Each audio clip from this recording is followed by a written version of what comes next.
پچھلے نہیں اسی میں کراچی کا بہت بڑا عالم دین خلیل الرحمان ماننا، بہت بڑا اس کا ادارہ، بڑا نام اس کا، اس نے کہا مجھے تو یہ مطلب سمجھ آیا کہ یہ جو ہمیں کہتے ہیں غیر اللہ سے نہ مانگو غیر، ہمیں سمجھ آئی تو اللہ سے بھی مانگنے کے ملک ہے۔ تو بات یہ ہے کہ اللہ سے مانگنے کا حکم تو خود رسول اللہ نے دیا ہے ہر لمحے۔ تو میں یہ موضوع آپ کو سمجھ آ گیا شرک کا اور سمجھ آئے یا نہیں؟ آ گیا، شکر، کچھ ثابت سے۔ تیسری بات جو ہمیں کی جاتی، آگے آ جاؤ، ایمانیات پہ آ جائے۔ ایمانیات کیا ہے؟ ہمارے ہاں دو چیزوں پر بات ہے، ایک ہے شان صحابہ پہ، ایک ہے شان اہل بیت پہ۔ یہ بات لکھ لیں، اپنی دل کی تختی پہ لکھ لیں کہ نبی پاک کی اولاد کا مقابلہ کسی سے ہے ہی نہیں۔ بے شک جو بندہ حضور کی اولاد کا مقابلہ کسی سے کرواتا ہے نا، میرے نزدیک اس سے بڑا جاہل مولوی کوئی۔ دیکھو جی، فطرت ہے، اولاد ہر بندے کو پیاری ہے یا نہیں ہے؟ بھائی اولاد حضور کی اولاد تھی، اور ہمارے ساری کائنات کا پیار ایک طرف ہے، میرے نبی کا اپنی اولاد سے پیار ایک طرف ہے۔ نانے بڑا پیار کرن گے، کوئی 1000 روپیہ دے دیں گے، مگر موڈیا دے چاہ کے گڑیاں کوئی نہیں پھرتا۔ گل سیدھی ہے، نانا کو چوکھا لاڈ کرے گا، وہ گھر لے کے دوں گا، مگر ایڈا نانا چنگا کوئی نہیں کہ جنت کا سردار بنا دے۔ بات سمجھو، اس بات کو، اس کی اساسیت کو سمجھو۔ ان مولویوں کا دماغ خراب ہے جی۔ اور پھر دوسرے نبی پاک کی والدین کے بارے میں بات کرتے، نعوذ باللہ وہ کافر تھے۔ دیکھو اب حضرت ابو طالب کے بارے میں میں کبھی آج تک بات نہیں کی، 20 سال میں نے کبھی نہیں کی۔ آپ نے جو لوگ مسلسل جمعہ پڑھتے، میں نے کبھی نہیں بات کی، ہم اسی منج پہ کہ خاموشی پہ۔ لیکن جس جو تحقیق میں نے کی وہ یہ تھا کہ جب نبی پاک کا نکاح کس نے پڑھایا ہے؟ جناب ابو طالب نے۔ کس نے پڑھایا ہے؟ کس نے پڑھایا ہے؟ ابو طالب نے۔ جو پکا سنی ہے، مجھ جیسا کوئی بھی مسلک کا پکا بندہ ہے، جو کسی وہ چاہے اہل حدیث ہو، چاہے شیعہ ہو، چاہے دیوبندی ہو، چاہے سنی ہو، اس کے نکاح کا جب وقت آتا ہے وہ لڑکی والوں کو کیا پابند کرتا ہے؟ مولوی سے صرف مولوی نہیں کہتا، جب پکا نظریاتی وہ کہتا نہیں بھی میرے مسلک دا ہو گئے۔ سنی کہے گا میں بھابی کو نکاح نہیں پڑھوانا، بھائی میں نہیں پڑھانا دیکھو، اور بھابی کہے گا میں سنی کو نکاح میں نہیں پڑھوانا دیکھو، ٹھیک ہے آیا ہے میرے ساتھ خود ہوا۔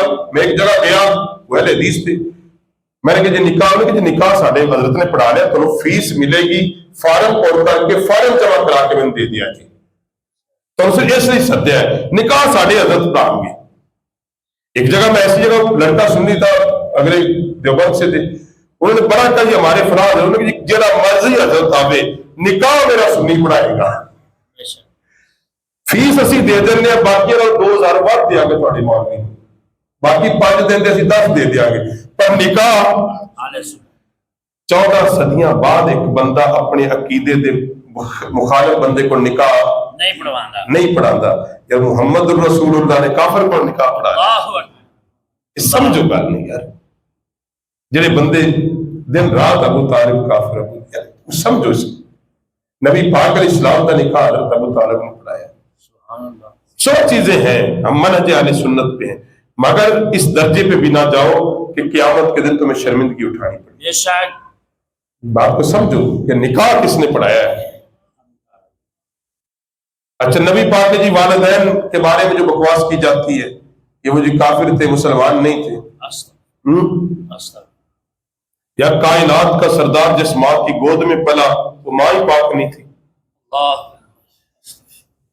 تو اس گلاس پانی نہیں پیندا جندے باہر پیشاب لگا ہو، اندر میری جندے باہر پیشاب سے چھٹے پے ہو، تو لوٹے پیے گا پانی؟ کیا لوٹے جا کے مترد ہے؟ واش روم کدے لوٹے کوئی پیشاب کرتا ہے؟ پھر پانی کیوں نہیں پیندے جی؟ گندی جگہ تے پیا، وجہ یہ ہوئی ہے نا کہ واش روم میں پیشاب پہ بعد چھٹے پیندے نہیں پینا پہ۔ مشرک نجس عین ہوتا ہے، جو مشرک ہوتا ہے وہ قرآن نے کہیں مشرک جو ہے کیا ہے؟ نجس ہے، پلیت ہے، مشرک ہوتا پلیت ہے۔ تو اس برتن میں پانی پینے کو تیار نہیں، تیرا ایمان یہ ہے کہ جس کے باہر پلیتی لگی میں پانی نہیں پیتا، اللہ نے ناپاک رحم کے اندر کائنات کا نور کیسے رکھا؟ اللہ نے اس ماں کے بطن میں محمد رسول اللہ جیسا پاکیزہ ہستی کیسے رکھ دی جس کا بطن ہی پاک نہیں تھا؟ اس لیے نبی پاک کے خاندان والدین اور اولاد کا مقابلہ ہی کوئی نہیں، بے شک بالکل اس پہ بحث نہ کیا کرو کہ اپنا عقیدہ اپنے پاس رکھو، ان کا مقام ہے ہی جدا سے جدا۔ بے شک۔ اب رہی بات ہے صحابہ کی، صحابہ بھی ہمارے امام اور مقتدا ہے۔ کوئی بندہ یہ سمجھے کہ اس وقت تک اہل بیت کی شان بیان نہیں ہوتی جب تک صحابہ کو گالی نہ دی جائے، اس جیسا بندہ بھی بے ایمان اور کمبخت کوئی نہیں۔ یہ ہمارے اہل شیعوں کا یہی مسئلہ ہے، اس وقت تک ان کے حضرت امام حسین کریمین یا مولا کائنات کی شان ہی پوری نہیں ہوتی جب تک وہ صحابہ کو گالی نہ دے۔ جی کہاں لکھا ہے یہ بات ہے؟ بھائی صحابہ کے بارے میں میرے نبی علیہ السلام نے فرمایا یہ آسمان کے ستارے ہیں، کسی ایک کی اقتدا کرو گے ہدایت پا جاؤ گے۔ اور تم یہ چھوڑو تاریخ کیا کہتی، جب قرآن پاک میں اللہ نے فرمایا کہ اللہ نے نبی کے سارے صحابہ سے جنت کا وعدہ کیا ہے، سبحان اللہ، سبحان اللہ، وعد اللہ الحسنى، اللہ کا وعدہ سب سے پکا وعدہ ہے اللہ کا۔ تو صحابہ کی عظمت کو اب تاریخ میں نہیں دیکھو گے، صحابہ کی عظمت کو اللہ کے قرآن میں دیکھو گے اور نبی پاک کے فرمان میں دیکھو گے، سبحان اللہ، نبی پاک کے فرمان میں دیکھو گے، حضور سید عالم کے فرمان اقدس میں دیکھو گے۔ تو صحابہ کے بارے میں یہ عقیدہ لوز عقیدہ رکھنا اور یہ سمجھنا کہ ان سے جی غلطیاں ہوگی، بھئی اللہ قرآن میں کہتا ہے کہ اگر ان سے اس دنیا میں کوئی کوتاہی ہوئی بھی ہے، اللہ قیامت کا دن ہوگا ان کو آمنے سامنے بٹھائے گا، ان کو آمنے سامنے بٹھائے گا، پھر ان کی صلح کروائے گا اور پھر ان کو جنت میں داخل فرما دے گا۔ سبحان اللہ۔ یہ عام مومنوں کے لیے بھی بات آتی ہے کہ جن کا علمی اختلاف کی بنیاد پر کوئی اعتراض ناراضگی تھی تو قیامت کے دن اللہ ان کو بلائے گا، آمنے سامنے بٹھائے گا اور پھر ان کی سنا۔ تو صحابہ کے متعلق تو اللہ کہہ رہا میں صلح ان کی کرواؤں گا جنت میں داخلے سے پہلے۔ یہ قول خبیث ہے جو صحابہ کو لڑانے کے چکر میں رہتے ہیں اور ہر وقت کہتے ہیں صحابہ والے بیت دشمن تھے آپس میں۔ اس وقت تک یہ سب دکانداری ہے، مسلک ہے اور کچھ نہیں۔ اور انہی کے بڑے سے جا کے پوچھ لیں کیا وہ بکر صدیق کا برا کہنا وہ کہتے حرام ہے، نیچے والے دی جا رہے ہیں۔ ان کے بڑے سے پوچھ لو فاروق اعظم عثمان غنی نبی پاک کے صحابہ کو برا کہنا کہتے حرام ہے۔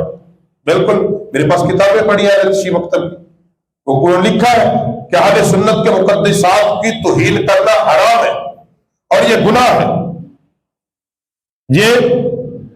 اب یہ فتویٰ کیوں نہیں بیان کرتے؟ دکانداری بند ہوگی، دکانداری بند ہو جائے گی۔ اور حضور علیہ السلام کی اولاد کے بارے میں اس طرح کا عقیدہ باندھ دینا کہ درجے میں باندھ دینا کہ فلاں جگہ میں نے پہلے بتا دیا ہے کہ نبی علیہ السلام کی اولاد کا کسی سے مقابلہ، بس بات اتنی ہے۔ وہ حضور کا خاندان ہے اور حضور کی اولاد ہے، وہ پاک ہے اور قرآن پاک نے ان کی تطہیر کو بیان کر دیا ہے۔ تو صحابہ کے بارے میں اور اہل بیت اطہار کے بارے میں یہی عقیدہ ہونا چاہیے، یہی عقیدہ قرآن و سنت کا عقیدہ ہے۔ تیسری اور آخری بات جو ہے وہ جو ایک الزام باندھ کے لگایا جاتا ہے کہ دین کے اندر اور بالخصوص نبی علیہ السلام کی عظمت اور شان کے اندر اہل سنت کے لوگ جو ہے وہ غلو کرتے ہیں، اور بالخصوص کے نداء یا رسول اللہ یعنی یا رسول اللہ کہنا اور اس طرح کی الصلاۃ والسلام علیکہ یا رسول اللہ کہنا یا انظرنا یا کہنا، اس طرح کے بات کی یہ حضور کی بارگاہ میں جو کہتے ہیں، لہذا یہ غلو ہے۔ تو جو غلو کرنے والے تو نصرانی تھے اور نصرانی ہلاک ہو گئے، یہ ہلاک ہو جائیں گے وغیرہ وغیرہ۔ قرآن پاک کے اندر اللہ پاک نے حبیب کو جب مخاطب کیا ہے 4 جگہ پہ حضور کا نام لیا ہے، باقی جتنی جگہ کیا کہا یا ایھا النبی یا ایھا الرسول، یا کے صیغے سے اللہ نے مخاطب کیا، اے پیارے حبیب، اے پیارے رسول۔ اور یا میں ادب ہے، یا میں کیا ہے؟ ادب ہے. تو ہم بھی یہی کہتے ہیں یا رسول اللہ. کیا کہتے ہیں؟ انظرنا. ہم کیوں کہتے ہیں؟ یہ قرآن پاک سے ثابت ہے کہ جب کیا وقول انظرنا، کہ رائنا نہ کہو، کیا کہو؟ انظرنا. تو ہم بھی یہی کہتے ہیں کہ حضور کی بارگاہ کا ادب یہ ہے کہ حضور علیہ السلام کی بارگاہ میں جب عرض کیا جائے تو کیا کہا جائے؟ انظرنا یا رسول اللہ، ہم پہ نظر کرم کیجیے، ہم پہ. تیسری بات کہ مر کے سارے مردہ ہو گئے اور مر چکے ہیں، اب کوئی کسی کی سنتا، قبروں پہ جا کے سلام کہنا اور بہت ساری باتیں. اب یہاں تک بھی آگے ہیں کہ کہتے ہیں کہ نبی علیہ السلام جو ہے قبر کے اندر حیات نہیں ہے، ان کی روح ہے، وہ جنت میں ہے. پہلی بات تو اس پہ حدیث پاک موجود ہے، اللہ کے نبی نے فرمایا کہ اللہ نے زمین کی مٹی پر حرام کر دیا ہے انبیاء کے جسموں کو کھائیں. دوسرا حضور علیہ السلام نے فرمایا کہ انبیاء قبروں کے اندر زندہ ہیں، قبروں کے اندر زندہ ہیں. اچھا دور سے نہیں سنتے، ہاں آپ مدینہ شریف جائیں، بالکل حضور کے روضے کے سامنے کھڑے ہو کے اگر آپ سلام کریں گے تو حضور اس سلام کو. تو ہم یہی بات کہتے ہیں کہ جو نبی قریب کے سلام کو سن لیتا ہے وہی نبی دور کے سلام کو بھی سن لیتا ہے، وہ دور کے کو بھی سن لیتا ہے. یہ دو کیٹیگریاں کیوں بناتے ہو کہ جو دور پڑے سلام وہ نبی نہیں سنتا اور جو اس کی قبر پہ جا کے پڑے اس کا سلام سن لیتا ہے، اس کا سلام سن لیتا ہے. بھائی جو نبی دور کا نزدیک کا سنتا ہے وہ نبی، کہتے اس پہ دلیل کوئی نہیں. میں نے کہ اس پہ ہزاروں دلیل ہے، یہ بھی نہیں ہزاروں دلیل ہے. حدیث پاک کی سینکڑوں حدیث اس بات پہ دلالت کرتی ہیں کہ صحابہ دور میدانوں میں ہو کر نبی علیہ السلام کی بارگاہ میں سلام بھیجتے تھے دور. حضرت خبیب کی بات ہے، جب مکے کے کافروں نے پکڑا اور سولی پہ لٹکایا تو انہیں کیا کہا تھا؟ یہی بات تو انہوں نے کی تھی، ہوا کو مخاطب کر کے کہا تھا ہوا جب تم مدینے سے گزرے میرے نبی کو بتا دینا تیرا غلام بکا نہیں ہے، تیرے دین پہ مر گیا ہے. حضرت خبیب نے یہی تو بات کی تھی مکے میں جب کافروں نے پکڑ لیا اور سولی پہ چڑھایا اور بڑے دردناک طریقے سے جب شہید کرنے لگے تو اس سے پہلے حضرت خبیب پاک نے یہی تو بارگاہ رسالت میں عرض کی تھی کہ جا کے بتا دینا، حضور کی بارگاہ میں عرض کر دینا یوں کہ تیرے غلام نے تیری ناموس کے لیے سمجھوتا نہیں کیا، اپنی جان نہیں بچائی، اپنی جان دے دی ہے مگر رسول اللہ صلی اللہ علیہ وسلم کو تکلیف ہے نہیں پہنچنے دی. تو یہ تو صحابہ کا طریق رہا، یہ صحابہ کا طریق رہا. اس لیے اب خلاصے کلام یہ ہے ساری گفتگو کا، جو بندہ یہ کہہ دے لا الہ محمد الرسول، اب اس کو اوپر شرک کا فتویٰ وہ کسی بھی مسلک سے، اس کو مشرک نہیں آپ کہہ سکتے. آپ سے اس سے اختلاف کر سکتے ہیں، اس کے نظریات سے اختلاف کر سکتے ہیں، اس کے اگر کفریہ عقائد ہو، یہاں تک علماء نے لکھا ہے اس وقت تک آپ کسی بندے کو کافر نہیں کہہ سکتے جب تک اس کا کفر ظاہر نہ ہو جائے، جب تک اس کا کفر ظاہر نہ ہو جائے، جب تک وہ اعلانیہ اپنے کفر کا اعلان نہ کرے، اس وقت تک اس کو آپ کافر نہیں کہہ سکتے. آپ ایک کلمہ گو کو جو جس کا ایمان اور یقینی بھی یہ ہو کہ اللہ کے سوا معبود ہے، کتاب حق، فرشتے حق، جنت دوزخ حق، ان ساری چیزوں پر اس کا ایمان ہو، موت کے بعد اٹھنا حق ہے، حشر حق ہے، حساب کتاب حق ہے، اور محمد عربی صلی اللہ علیہ وسلم اللہ کے آخری رسول ہے، حضور کے بعد اجراء نبوت ختم ہے، اس پر یقین ہو. جو بندہ اعلانیہ یہ بات کرتا ہو، اعلانیہ یہ کہتا ہو کہ اللہ کے سوا عبادت کے لائق سارے نبی حق پر ہے، اللہ کی ساری کتابیں سچی ہیں اور پیغمبر صلی اللہ علیہ وسلم کے بعد اجراء نبوت بند ہے، اب کوئی قیامت تک نبی نہیں آئے گا، اس بندے کو آپ مشرک نہیں کہہ سکتے، کافر نہیں کہہ سکتے. اس کا اعلانیہ جب تک اس کا کفر ظاہر نہ ہو جائے. مرزائیوں کو اگر اعلانیہ کافر کہا جاتا ہے ان کا کفر ظاہر ہے، وہ اعلانیہ نبی علیہ السلام کی ختمیت کا انکار کرتے ہیں. اس پہ انشاءاللہ اگلے اتوار میں تفصیلی میں نے پوری کر رہا ہوں اپنی تیار کہ وہ کتنے کذاب اور کس درجے پہ انہوں نے اس قوم کو دھوکہ دیا ہے. اور جو یہ کہتے ہیں کہ نہیں وہ کہتے نہیں، میں نے ایسے سوشل میڈیا سے کلپ جمع کیے ہیں کہ وہ الہیہ کہتے ہیں کہ ہم کہتے ہیں مسیح موعود کو بھی اللہ کے نبی ہیں. تو ان کا کفر اعلانیہ ہے، وہ اعلانیہ کفر کرتے ہیں تو ان کو ہم کافر کہیں گے. علاوہ ازیں جو بندہ کلمہ گو ہو اور اللہ کی توحید اور نبی کی رسالت پر ایمان اور یقین رکھتا ہو، آپ اس کو کافر اور مشرک نہیں کہہ سکتے. اس کے عمل سے اختلاف کر سکتے ہیں، اس کے چھوٹے چھوٹے عمل کو لے کر بھی آپ نہیں کہیں گے یہ مرتد ہو گیا، یہ خنزیر ہو گیا، یہ جہنمی ہو گیا. جہنم کا ٹکٹ دینا آپ کا کام نہیں. یہ حشر کے دن ہے، رسول اللہ کی شفاعت سے جنت مل جائے گی، اور جس سے حضور منہ پھیر لیں گے اللہ بھی اس سے منہ پھیر لے گا. یہ تو قیامت کے دن کا معاملہ ہے. آپ خدا تو نہ بنے کہ آپ فیصلے کرنا شروع کر دیں کہ یہ جنتی اور یہ جہنمی ہے.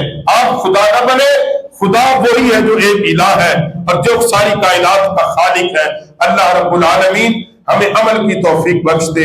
اللہ ہمیں دین کا فہم نصیب فرما دے. اللہ ہمیں قرآن و سنت کو سمجھ کے پڑھنے کی توفیق بخشے، اور اللہ کریم ہمیں ہر قسم کے فتنوں سے محفوظ فرما دے. اللہم صلی علی سیدنا